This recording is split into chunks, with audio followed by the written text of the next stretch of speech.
नमस्कार दोस्तों, आज हम सामाजिक परिवर्तन नामक अध्याय का अगला भाग पढ़ने वाले हैं। पिछले अध्याय में हमने मध्यकालीन जनजातीय समाज के बारे में अध्ययन किया। आज की इस वीडियो में हम बंजारों के बारे में अध्ययन करेंगे।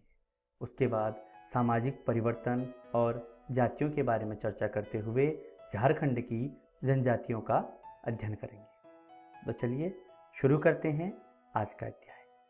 बच्चों, पिछले अध्याय में हमने देखा कि घुमंतू समुदाय अपने जीविकोपार्जन के लिए एक जगह से दूसरी जगह आते जाते थे तथा अपने सामानों का क्रय विक्रय किया करते थे। ऐसी एक व्यापारिक जनजाति थी बंजारा। बच्चों, ये बंजारे अपने परिवारों के साथ एक स्थान से दूसरे स्थान तक घूमते थे। ये लोग खाद्य पदार्थों का व्यापार करते थे। इनका कारवां टांडा कहलाता था। मुगल काल में सैन्य अभियानों के दौरान मुगल सेना के लिए खाद्यान्न की ढुलाई बंजारों के द्वारा ही की जाती थी। कुछ जनजाति फेरी वाले थे जो रस्सी चटाई आदि का निर्माण कर गांव-गांव में जाकर इन्हें बेचा करते थे। कुछ जनजातियां विभिन्न नगरों और गांवों में अपनी कला का प्रदर्शन करती थी। इनमें नर्तकी, मदारी और अन्य तमाशबीनों की जातियां थीं। चलिए बात करते हैं सामाजिक परिवर्तन और जातियों की। बच्चों, मध्यकाल में कई नई जातियां जाति व्यवस्था में शामिल होने लगी। यह अर्थव्यवस्था और समाज की आवश्यकता बढ़ने के कारण हुआ। कई जनजातियों को जाति व्यवस्था में शामिल कर लिया गया। विशेषज्ञता प्राप्त शिल्पियों जैसे सुनार, लोहार तथा बढ़ई आदि को भी जाति का दर्जा दे दिया गया। वर्ण में छोटी छोटी जातियां उभरने लगीं। अब वर्ण के स्थान पर जाति महत्वपूर्ण हो गई थी। 11वीं और 12वीं सदी तक आते आते क्षत्रियों के बीच हूण, चंदेल तथा चालुक्य जैसे नए राजपूत गोत्रों की शक्ति में वृद्धि हुई। पहले ये कुछ जनजातीय समाज के अंग थे जो बाद में राजपूत कहलाने लगे। धीरे धीरे वे प्रायः कृषि वाले क्षेत्रों के शासक बन बैठे।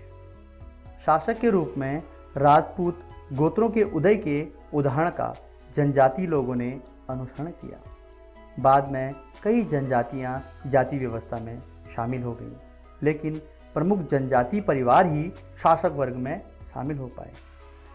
दूसरी तरफ पंजाब, सिंध और उत्तर पश्चिम भागों की प्रभावशाली जनजातियों ने काफ़ी पहले इस्लाम को अपना लिया था।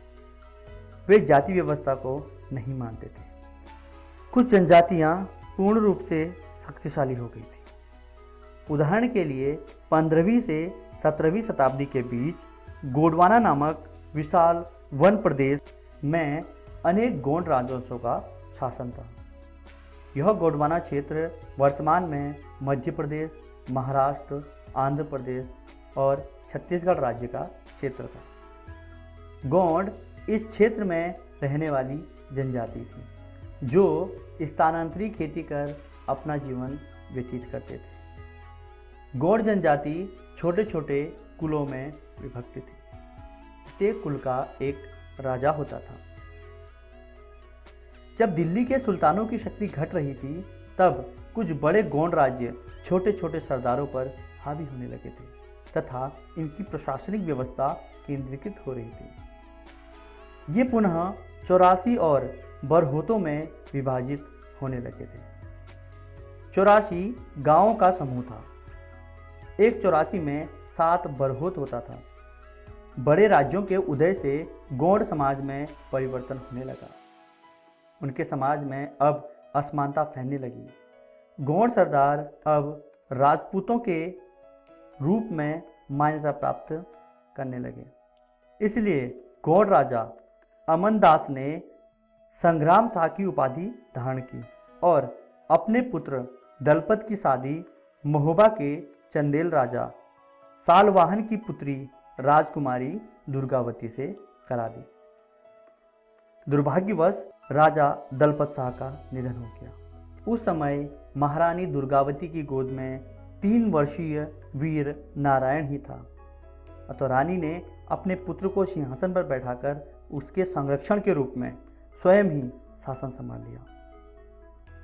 इसके शासनकाल में राज्य का अत्यधिक विकास भी हुआ। सन 1565 ईस्वी में आसिफ खान के नेतृत्व में मुगल सेनाओं ने आक्रमण कर दिया। इस युद्ध में दुर्गावती वीरतापूर्वक लड़ते हुए वीरगति को प्राप्त हुई, लेकिन उसने कभी आत्मसमर्पण नहीं किया। चलिए दोस्तों, अब बात करते हैं झारखंड की जनजातियों के बारे में। झारखंड में कुल 32 प्रकार की जनजातियां पाई जाती हैं। इनमें से 8 जनजातियों को आदिम जनजाति की श्रेणी में रखा गया है, जिनमें बिरहोर, असुर, कोरवा, पहाड़िया, विरजिया, सौरिया पहाड़िया, माल पहाड़िया तथा सबर आदि आदि हैं। इनमें से असुर जनजाति सबसे प्राचीन जनजाति है। वर्तमान में यह जनजाति लुप्त होने के कगार पर है। इस जनजाति के लोग रांची, धनबाद तथा सिमडेगा में रहते हैं। पूरा पाषाण काल से ही झारखंड जनजातियों का अधिवास रहा है तथा इसकी सांस्कृतिक विशिष्टता झारखंड की वर्तमान पहचान भी है। यहाँ की अधिकांश जनजातीय परिवार एकल होते हैं। इनका समाज पितृसत्तात्मक होता है। फिर भी समाज में महिलाओं को महत्वपूर्ण स्थान प्राप्त है। यहाँ पर बाल विवाह तथा दहेज प्रथा जैसी कुप्रथा प्रायः नहीं देखने को मिलती। इसके साथ साथ कृषि तथा पशुपालन अधिकांश जनजातीय लोगों की प्रमुख आजीविका है। कुछ जनजातियां ऐसी हैं जो अपनी जीविकोपार्जन के लिए शिकार और वनोत्पाद पर निर्भर है। इसके अलावा लोहरा, करमाली, महली आदि जनजातियां शिल्पकारिता के लिए जानी जाती हैं। बच्चों, झारखंड में जनजातियों का जो प्राचीन धर्म है उसका नाम है सरना धर्म। यहाँ प्रकृति की पूजा की जाती है। साथ ही सूर्य को अधिकांश जनजातियों का प्रमुख देवता माना जाता है और उनकी पूजा की जाती है। चलिए दोस्तों, देखते हैं आज की वीडियो में हमने क्या क्या सीखा।